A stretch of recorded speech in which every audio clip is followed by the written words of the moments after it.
Bonjour Patricia. Bonjour Anne. Bonjour à tous. Bonjour à tous. Bon, cette chronique qui s'intitule Qu'en pense Patricia porte sur les techniques de bien-être et de développement personnel qui forment donc aujourd'hui un marché, on va dire, très lucratif et en même temps très créatif, puisque quand j'ai préparé ça, je me suis dit bon, il y a quand même beaucoup de choses et je me suis aperçue qu'il y avait des coachs en fait dans à peu près tout. Ouais, maintenant aujourd'hui, oui. Coach de vie, coach bien-être, coach holistique, coach en nutrition, en parentalité, en voyage, en rangement, coach financier, en séduction évidemment, même trouvé en féminité sacrée ou en activation de la Kundalini. Ouais. Voilà. Et puis on trouve évidemment beaucoup de conseils en tout genre sur les réseaux sociaux. Il y a beaucoup d'applications sur tout ce qui est développement personnel et bien-être. Donc on va voir aujourd'hui avec toi Patricia ce que tu en penses. Oui. On va voir un petit peu s'il y a des choses positives, des choses moins positives, Voilà. voire négatives. D'après ma vision, hein, c'est toujours... Tout à fait. Voilà. Voilà. On va parler maintenant des respirations dans le yoga. Oui. C'est quand même très important dans les pratiques yogiques. Et en général, l'explication, le travail sur la respiration en yoga, c'est souvent pour travailler sur les énergies. Ouais. Voilà. Donc, on a plein de techniques différentes, notamment autour de ce qu'on appelle le pranayama, mais il y a aussi des pratiques avec la respiration nasale alternée, je ne sais pas si tu connais, voilà. La respiration yogique complète, donc ventrale, thoracique et claviculaire. Et puis une autre technique moi, que j'avais connue quand je faisais du Kundalini Yoga, c'était la respiration du feu. D'accord. Alors, est-ce que tu peux nous dire de toutes ces techniques-là, quand je t'en parle comme ça? À chaque fois, j'ai senti en fait beaucoup de perturbations derrière. Mon être dans sa globalité, les parties de mon être et moi, en fait, ceux qui sont au niveau de la respiration, au moment où tu as dit claviculaire, ils disent pourquoi faire? Ah oui. Et vraiment, des fois, c'est des choses où, encore une fois, ça contraint le corps plus qu'autre chose. Ça peut pousser des choses à des extrêmes qui ne sont pas forcément prévus à la base. Et du coup, c'est pas forcément non plus adapté au corps pleinement. C'est pas parce que le corps a la capacité de faire quelque chose que c'est adapté à lui. Ouais. Ça peut être utilisé en cas d'extrême urgence ou autre chose, mais c'est pas forcément quelque chose qu'il est bon de faire d'une manière régulière. C'est le ressenti que j'ai eu quand tu as parlé de ces différentes c'est intéressant. D'accord. choses. Ouais, donc oui, pratique de respiration dans le yoga. Mais il y a une pratique un peu de respiration et musculaire un peu, par contre qui pourrait paraître extrême, mais que je trouve extrêmement importante et que moi je pratique de temps en temps quand je sens que j'ai à le pratiquer. C'est l'estomac vacuum, je ne sais pas si tu sais ce que c'est. Oui. C'est le fait de respirer, mais d'avoir en fin de compte tout qui est rentré au maximum, parce que là ça va te faire un massage interne.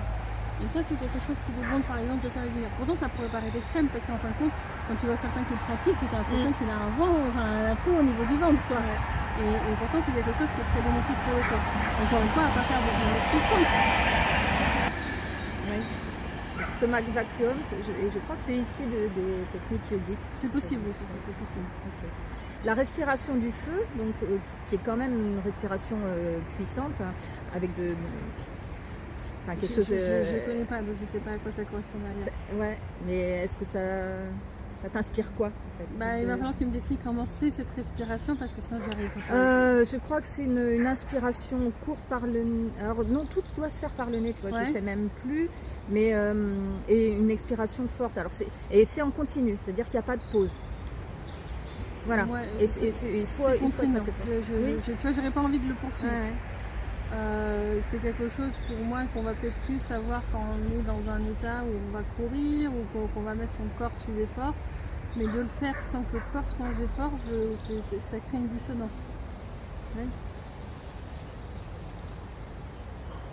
Okay. C'est la sensation que j'ai. Oui, alors peut-être celle-là tu vas pas l'aimer non plus. Une respiration, bon, je connais pas, mais on voit parfois des vidéos sur les réseaux, qui est la respiration de la méthode de Wim Hof, qui fait des bains glacés aussi, il est connu pour ça. Voilà, donc c'est une respiration quand même assez puissante, et c'est de l'hyperventilation en fait. Donc je peux comprendre si tu te mets dans un état où tu vas aller dans un bain glacé, surtout dans les débuts, je peux comprendre que tu aies besoin de cette respiration et je pense que naturellement, si je me mettais dans un bain glacé, c'est une respiration que j'aurais dans les premiers temps, le temps que mon corps s'adapte. Pas tout le long du bain, mais le temps que mon corps s'adapte. De ce que je ressens. Ouais.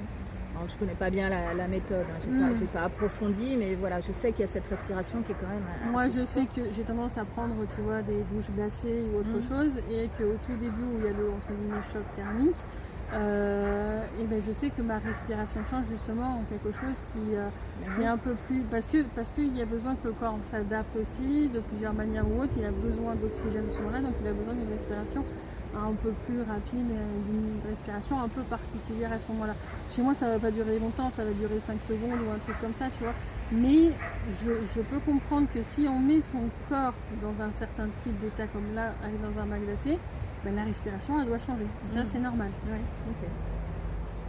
Mais voilà, tu te mets dans une certaine contrainte à ce moment-là, qui est naturelle.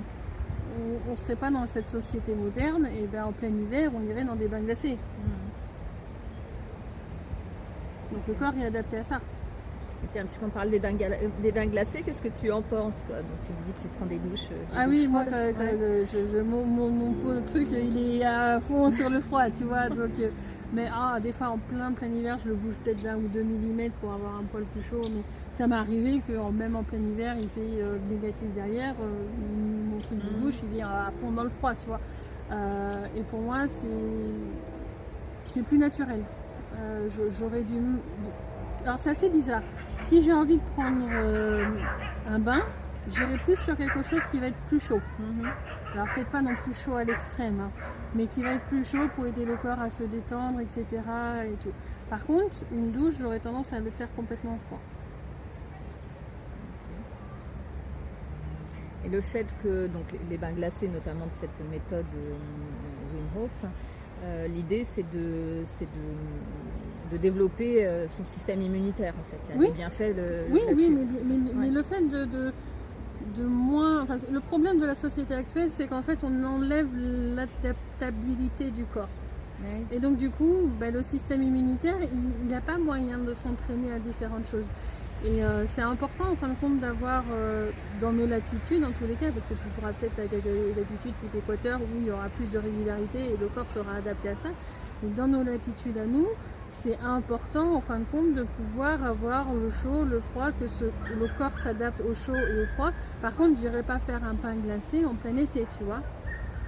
Oui. Par contre, avoir un bain chaud en hiver suivi d'une douche glacée, ça m'est déjà arrivé de le faire. Et pourquoi, justement, je suis en train de me poser la question, pourquoi ça ne me dérange pas d'avoir le côté chaud plus froid? Même autrefois, en chauffant l'eau ou autre, tu pouvais avoir ce côté chaud, froid, et ça permet d'avoir, je ne sais pas comment expliquer en français, anakaotoro manakai, d'appliquer une certaine contrainte à ton corps. Alors c'est pas à faire toute l'année ou autre, c'est pour ça qu'à faire en hiver c'est très bien. Parce que c'est plus dur de fabriquer un froid intense en été. C'est plus facile de réchauffer en hiver que de fabriquer un froid en été. Mais ça peut être intéressant pour le corps comment je pourrais dire ça? C'est un peu comme si tu choquais certaines cellules et tu voyais s'il y a des choses qui vont pas. Comme moi des fois quand dans un soin, pour vérifier l'ensemble des circuits énergétiques, et je vais faire circuler une énergie plus intense pour voir s'il y a des fuites énergétiques ou des choses comme ça, tu vois. Et de créer ce choc-là à ce moment-là, ça peut permettre de voir des petites défaillances qui ne se voient pas encore à un moment donné pour pouvoir voir faire différentes choses. Donc ça peut être positif d'avoir un choc qui se fait. Et pour moi, c'est important de laisser le corps avoir la flexibilité que l'on a dans un état naturel. Donc du coup, même moi, tu vois, en hiver, chez moi, je chauffe très peu, à part quand je dois avoir de la visite. Et encore en ce moment, je ne peux plus avoir de visite parce que mon logement est trop petit et le taux vibratoire est trop élevé. Mais quand j'avais encore des visites ou autre, je chauffais plus au moment où j'allais avoir des personnes qui venaient chez moi que de manière naturelle. Il peut faire 15 degrés chez moi, je suis en t-shirt, je suis bien.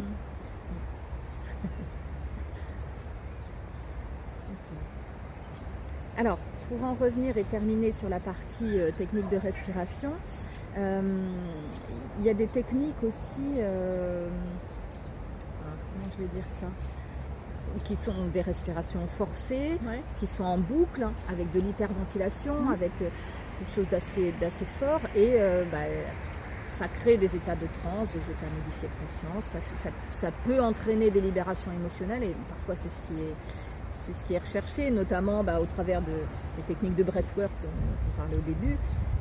Voilà, qu'est-ce que ça t'inspire? De faire ça pour amener une libération émotionnelle, je trouve pas ça adéquat. Il y a un côté forcé qui n'est pas bon, et si énergétiquement tu n'es pas capable de maîtriser, comme les chamans que je disais au tout départ, le processus du début à la fin, et ben tu peux ressortir avec des états psychologiques qui sont pas terribles. Le problème que je trouve dans la société d'aujourd'hui, et je pense qu'il va changer avec ces bascules qui a lieu au moment où on tourne la vidéo, dans ces temps-là, dans ces semaines-là, ces mois-là, c'est qu'en fin de compte, beaucoup ne comprennent pas exactement comment ça fonctionne réellement dans le subtil, ou voire ne croient pas au subtil, pour peut-être la médecine un peu plus conventionnelle. Et du coup, ils voient qu'une infime partie de l'entièreté de l'être. Et à partir de là, les gens ne perçoivent pas les dégâts que ça peut faire sur toutes les autres parties qui sont extrêmement importantes. Là, quand on utilise une respiration ou autre pour déclencher en fin de compte une libération émotionnelle, comme tu le dis, donc il y a quelque chose qui va s'éveiller qui était endormi. Si tu ne sais pas le calmer, si tu ne sais pas faire les pardons qui vont être adéquats, si tu ne sais pas faire la conscientisation qui va être nécessaire pour pouvoir libérer le truc, le problème c'est que, comme pour la personne qui avait fait son tambour, les portes vont rester ouvertes dans le subtil, et à partir de là, ça amène des choses qui ne sont pas forcément très sympathiques à pouvoir rentrer aussi, et donc du coup tu risques plus d'aggraver les choses que d'améliorer les choses. Oui, hélas, et d'autant plus que moi j'ai vu des séquences, c'est souvent en groupe, quoi. Ce qui n'est pas idéal parce que les gens ne savent pas ce qu'ils font encore une fois dans le subtil, et qu'ils vont profiter de... C'est pas de manière consciente, les personnes ont sûrement dans la matière une bonne intention, mais leurs parties subtiles vont en profiter pour foutre leur maître dans la personne qui est en face, pouvoir avoir un certain dose de contrôle, peut-être récupérer des énergies ou autre chose. Et non, c'est jamais, enfin, pour moi c'est pas bénéfique, et c'est pas quelque chose à amener de cette manière-là. Pour moi, le fait de faire ressortir, c'est comme l'image qui me vient, c'est comme si quelqu'un avait le vertige et tu l'imposes d'aller au 100e étage d'un bâtiment, de le mettre au bord du truc et dire voilà, maintenant tu es confronté au truc, vas-y démerde-toi, faut que tu enlèves ton vertige. L'image qui me vient, c'est ça, tu vois. Donc c'est presque plus traumatisant aussi qu'autre chose. Bien. Bon, on a vu quelques-unes de ces techniques respiratoires, il y en a sûrement plein d'autres. Donc voilà, toi tu forces pas la respiration, tu n'invites pas les gens à faire des choses particulières. Vraiment, ça va être, si j'inviterai les gens à le faire, et s'ils n'y arrivent pas sur le moment, c'est pas grave, ça sera à faire au fur et à mesure ou autre. C'est vraiment le fait que quand tu as une inspiration, tu gonfles ton ventre, et quand tu expires, le ventre qui rentre. C'est vraiment le truc, et après laisser le corps se calmer petit à petit, laisser faire les choses petit à petit, mais ne pas contraindre à un rythme particulier, parce que là en fin de compte tu mets du stress à certains organismes, à certains organes dans ton corps. Très bien. Bon, alors on va passer maintenant à la partie plus sur l'alimentation et la nutrition. Alors de façon très artificielle, j'avais mis ça dans la partie bien-être parce que ça me paraissait relever plutôt de ça, des trucs autour de la santé. Donc je rangerais ça avec les pratiques de naturopathie, de médecine traditionnelle chinoise, de sophrologie. Indienne aussi. Voilà, on va pas... Après, si ça intéresse, on pourra refaire sur certaines... Oui, mettez en commentaire si ça vous intéresse vraiment. Après, c'est toujours moi comment je ressens les choses. De toute façon, je suis pas, dans la matière, j'ai pas étudié le truc. Moi, je vais capter ce que je perçois dans le subtil. C'est surtout ça. Bon, alors, alimentation, nutrition. Alors là, c'est pareil. On en trouve des, des, des centaines et des centaines, des applications, il y a beaucoup d'influenceurs aussi autour de ça. Alors, est-ce qu'on peut parler de tout ce qui est jeûne, détox, les régimes où il faut éviter certains aliments ou ne manger que certains aliments? Qu'est-ce que tu en penses? Alors, le jeûne, je trouve que c'est une pratique qui est bien, oui. Encore une fois, à voir comment tu le pratiques, et ça c'est très important. Moi j'ai vraiment eu quelque chose de très particulier par rapport à ça, c'est que quand j'étais informaticienne, à un moment donné, j'étais obligée de manger à des heures précises qui ne me convenaient pas. Peut-être d'avoir un peu trop à manger par rapport à ce que mon corps avait besoin à ce moment-là, etc. aussi. Donc j'ai ressenti en fin de compte, complètement naturellement, de faire un jeûne, mais vraiment parce que j'ai pas eu envie de manger. Je me suis dit c'est pas grave, je mange pas avec les collègues ou autres, si j'ai pas envie de manger je mange pas, et naturellement je me suis mis à faire un jeûne pendant 4 jours, la première fois ça. Et en plus naturellement ça a été direct un jeûne sec, c'est-à-dire que je n'avais ni soif ni faim, et je n'ai jamais eu, quand j'ai fait un jeûne, d'effet secondaire. Mais parce que j'avais fait des apprentissages dans le subtil, que mon corps de manière multidimensionnelle s'était préparé avant. C'est-à-dire que j'ai pas fait un régime. Moi souvent quand on entend qui parlent du jeûne, ils disent qu'il faut descendre le nombre de calories, un certain nombre d'aliments, etc. avant le jeûne. Je ne l'avais pas fait. J'aurais pu manger un kebab avant de commencer le jeûne, ça m'aurait pas gêné. Chose qui est absolument pas recommandée par ceux qui font les jeûnes. Mais parce que moi j'ai fait mes apprentissages en subtil, mon corps s'était préparé et il savait que à partir de cette heure-là, etc. ou autre, j'allais faire le jeûne. Ce qui fait que j'ai même pas forcément ressenti le côté soif, le côté faim. J'ai pu avoir une sensation au niveau du ventre à un moment donné comme quoi il était vide, mais c'était pas désagréable. Donc du coup, j'ai pas eu envie de me manger plus que ça, j'ai pas eu envie de soif plus que ça. J'étais très très très bien. Et puis la fin du jeûne, il s'est fait naturellement en disant ah d'un seul coup j'ai envie de manger. Mais du coup ça s'est fait vraiment sur l'instant, comme je recommande les choses en s'écoutant soi. Oui. Mais parce que, encore une fois, j'avais validé mes apprentissages dans le subtil. Je mets quand même beaucoup. Monsieur tout le monde ne pourra pas le faire de cette manière-là. C'est pour ça que des fois d'être accompagné, c'est bien. Mais il faut quand même vérifier que son corps a la capacité de le gérer. Je pense que ça peut arriver que je n'ai jamais été dans un stage de jeûne, donc je vais y aller dans ce que je capte dans le subtil, que certains vont à des stages de jeûne et que ça ne se passe pas forcément super bien parce que leur corps n'est pas dans la possibilité de gérer cet état-là. Mais toi, cette expérience-là, donc 4 jours, c'est pas rien, surtout sans boire. Je l'ai fait plusieurs fois, souvent c'était tous les 1 mois et demi ou un truc comme ça. Je ressentais de refaire ça sur la fin où j'étais ingénieur. Et alors, qu'est-ce que ça t'a apporté? Ça servait à quoi de faire ça? Moi, pour le coup, ça a permis de réguler beaucoup de choses au niveau de mon système digestif que du coup, je sollicitais pas forcément au bon moment en étant dans la vie sociétale classique. Aujourd'hui, si j'ai pas faim à midi, je mange pas à midi et je mangerai entre 2 soins ou autre ce que j'aurais envie de manger. C'est que moi je vais jusqu'au bout, c'est-à-dire que d'une certaine manière, si je me préoccupe un peu des promos, mais si je me souviens il y a quelques mois de ça, à un moment donné j'avais besoin de saumon fumé parce que ça s'approche assez du poisson cru, etc. Et je me dis pour les sous peut-être que je peux prendre de la truite fumée. Et énergétiquement j'étais devant mon truc, je dis non, la truite ça me correspond pas, il me faut le saumon. Au niveau du goût, au niveau de plein de choses, ça peut paraître très proche. Moi, énergétiquement, c'était pas la même chose et il me fallait le saumon et pas la truite. Donc moi, ça va très loin dans le besoin énergétique que j'ai. Et je m'arrête pas à un moment où je vais avoir le ventre qui est trop plein, etc. Je vais m'arrêter au moment où je sens que la réserve d'énergie est pleine.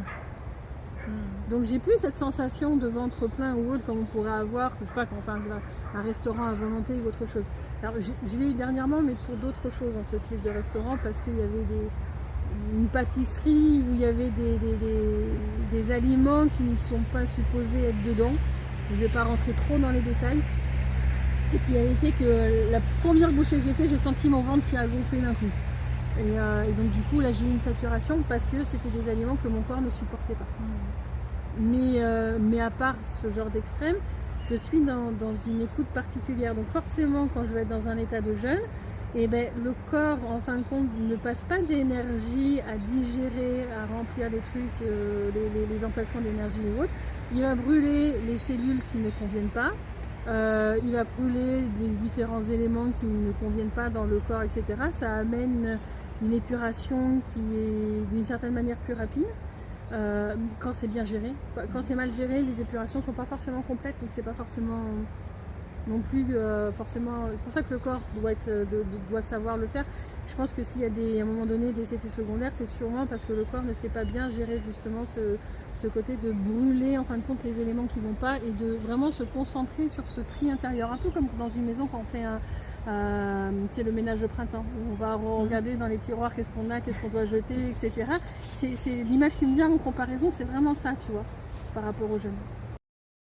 La vidéo étant très longue au moment de l'enregistrement, Anne et moi-même avons décidé de la séparer en 4 parties. Nous vous disons à la semaine prochaine pour la 4e partie. En tous les cas, merci pour ce thème que je trouve très complet, très intéressant. Et encore, on n'a pas tout vu.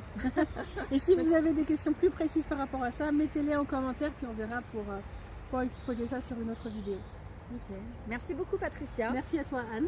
Et à très bientôt. À très bientôt, au revoir.